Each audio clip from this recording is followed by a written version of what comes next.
তিনি বাংলাদেশে 15 দিন ছিলেন। 15 দিনের পরে তিনি ভারত গেছেন।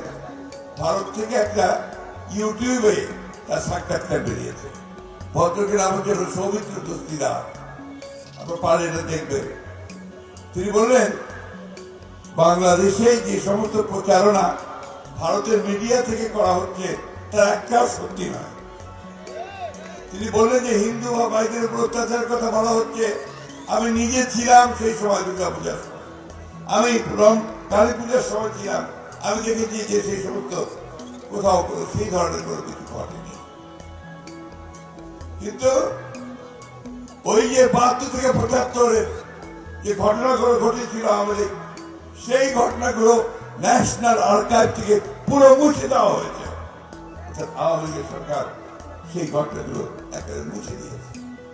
তিনি এই কথা বলছিলেন ইতিহাস বিকৃতির কথাই শুনে। অর্থাৎ ইতিহাস বিকৃতি করে তারা সমস্ত চিহ্ন মুছে দিতে চেয়েছে। কিন্তু বন্ধুগণ, ইতিহাস মুছে দিতে চাইলে তো মুছে দেওয়া যায় না।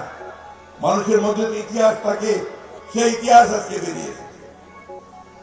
তাই বলছি, যে কথা বলতে চাই আমি, যে এই ষড়যন্ত্র চক্রান্তকে ভেদ করে জিয়াউর রহমান নতুন আমাদেরকে জাতীয়তাবাদের দর্শন দিয়েছে।